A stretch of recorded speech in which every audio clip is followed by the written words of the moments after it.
So there's going to be a pre-sale. Yeah.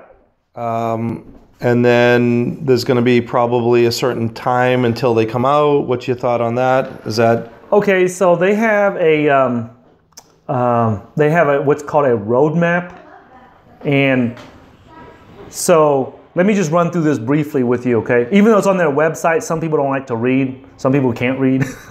So I'm just going to go through it, really summarize it really briefly, okay? So June 2015 is when I guess they conceived of the idea of Slock, okay? And then November 12th, 2015, according to their timeline, they revealed their Slock project, okay, at a conference called DevCon 1 in front of 400 blockchain developers and enthusiasts. And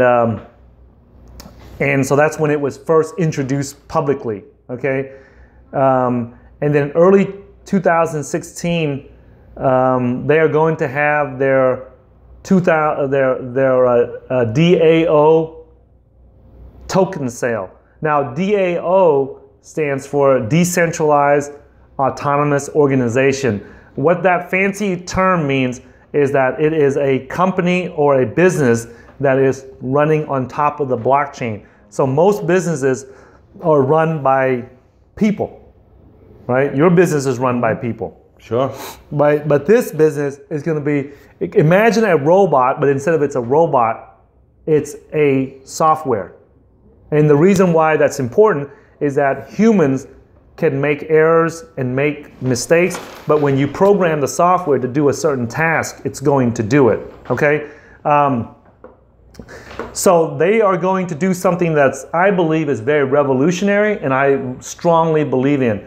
They are going to start the first decentralized autonomous organization, which means that they are going to start the first basically automated business on top of the blockchain, which I think is fantastic because then there is 100% transparency in what the organization is doing. We don't have to rely on crooked CEOs. We don't have to rely on crooked executives. We don't have to rely on people padding the numbers and erasing their accounting ledgers and rearranging numbers to make it suit their needs. This will all be public so that everyone can read it and understand it and follow along. And it's going to be operating entirely autonomous and transparent, okay? And then the DAO, well, I'll just call it the DAO from now on, okay? And this is the DAO in cryptocurrencies. This is not the DAO that's related to the Chinese philosophy of Taoism, okay? So make sure you guys understand that. It's spelled the same, but it doesn't mean the same. It does not mean the same. The DAO will vote on a contract with Slock.it, its first service provider, to execute on a series of core objectives in the physical world, okay? To be reviewed at regular intervals. Now, that's a bunch of fancy freaking technical terms. That means, what it means is that the DAO will be monitoring the Slock.it team to make sure that their software project is done on time, otherwise they won't get paid. That's what it means, okay? Or at least that's what I believe it to mean. So I could be wrong on that, okay? But that's what, based on my research, that's what I have understood it to mean, is that the Slock.it team will not get paid or will not get the funds that they need until they complete certain milestones and certain tasks for the software, okay? And then after, there has not been an exact date yet to set when the Slock.it will have their initial coin offering or their ICO or their pre-sale. So, you know, that's why I say just sign up with their newsletter and they will announce it. So I will know at the same time that you guys know, okay?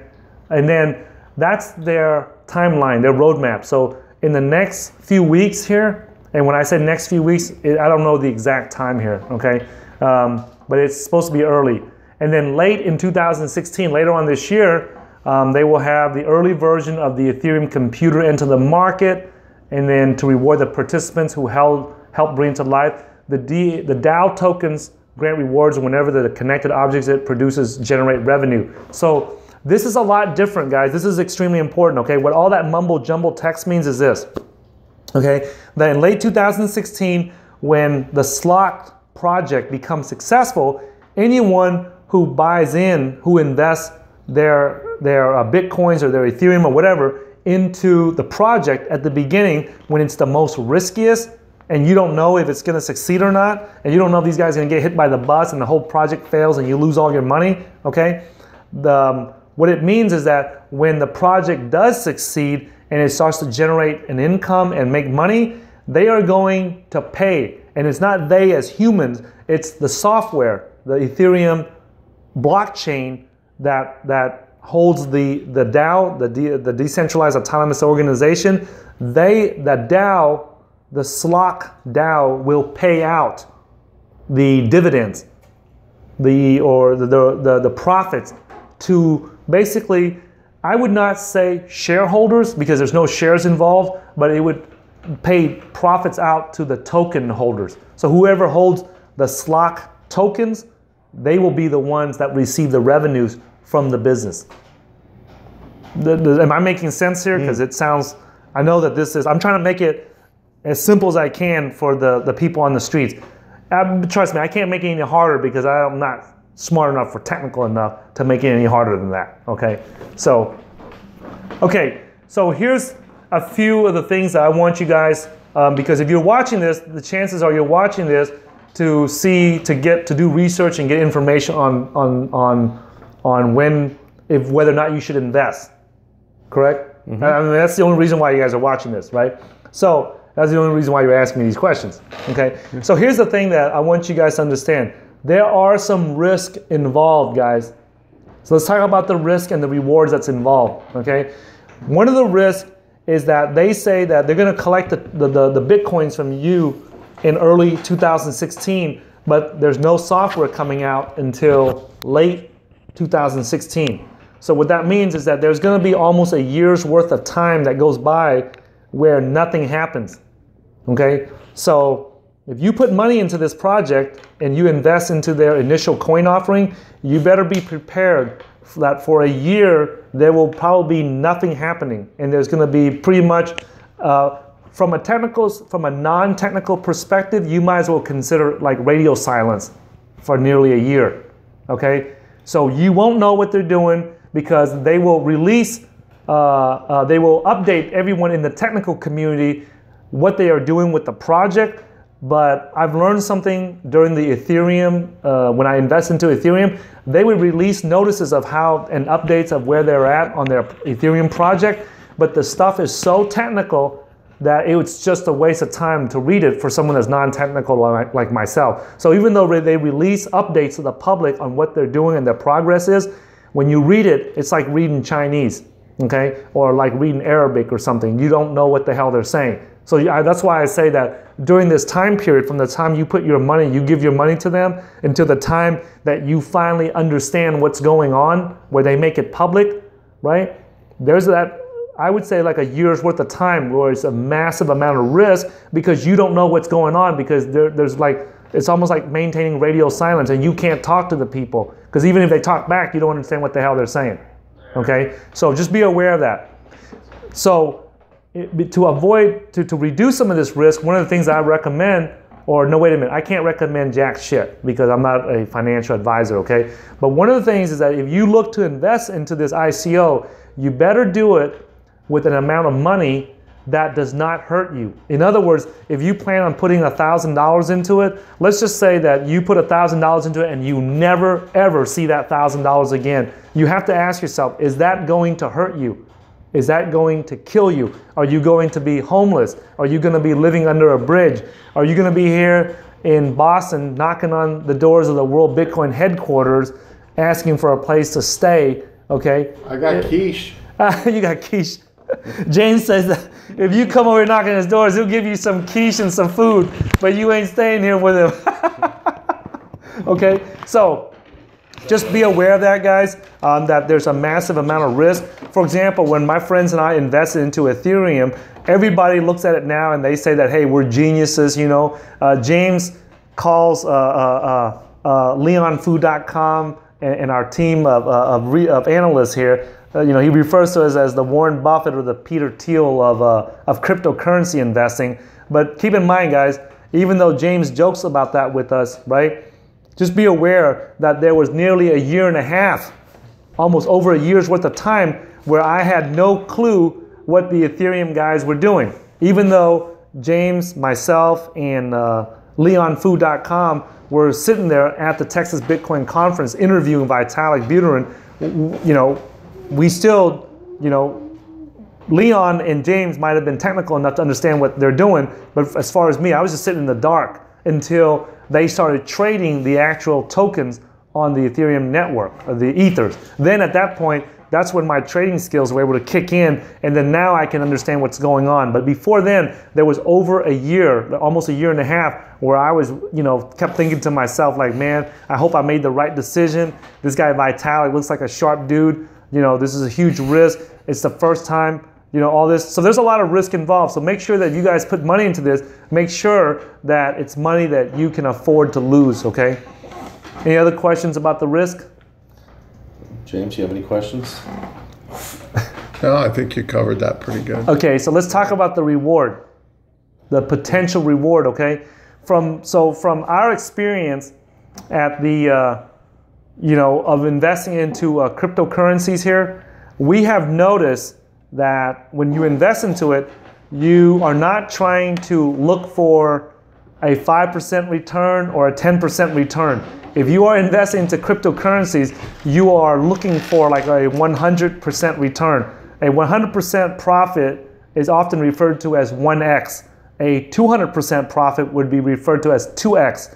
The X stands for time. So 2 times or 5 times, would be a 500% return, or a 10x would be 1,000% return on your money, or 1,000% profit. So if you put in 1,000 and it grew to 10x, that means that you would have a total of $10,000 at that point.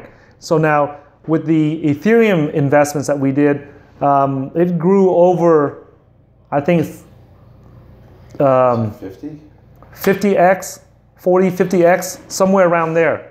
So the reward is huge, okay, if you are willing to take the risk for something like that. Now, when I invest in a cryptocurrency, and my buddy LeonFu.com and Eric invest in cryptocurrencies, we do not set our targets for a 40 or 50x return. We set our targets, and we are very, very happy if we are able to make a 10x return. So that's the potential reward. That if you are new to cryptocurrencies and you're listening to this, or you have never invested into an ICO before, or a pre-sale of this nature, this is the ones that this is something that you might want to consider and be aware of. Okay, most of the new cryptocurrencies that come out, usually there is more than a 1x return on your money. Okay. I have not seen any one of them. I don't remember any cryptocurrency that we invested in that on the day, that you could not get a 3x minimum return out of it, okay? But here's the problem that you run into, okay, guys? Just because you make a 3x return or a 5 or 10x return on your money does not mean that you can cash it out immediately. Sometimes you make a 10x return, but the liquidity is so low, there's not enough people trading it, that you cannot unload what you have. So you have to wait. Sometimes you're at a 10x return, and by the time you finish unloading it and cashing it all out, it might only be a 6 or 7x return, because the volume in all these cryptocurrencies is very, very low.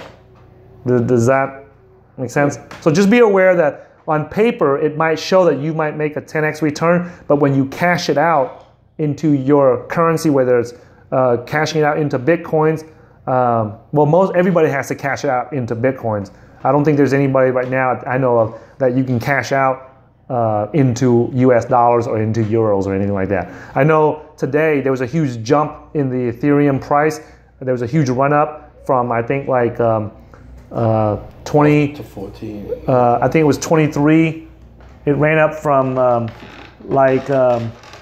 there was a huge run up from like 26, 27 millibits, and it ran all the way up to as high as 34 millibits as I'm making this video. And that was because there was an announcement that came out from a very popular exchange called Bitfinex, which is the biggest Bitcoin exchange. They announced that they were going to open up trading starting on Monday, which is in about 2 days.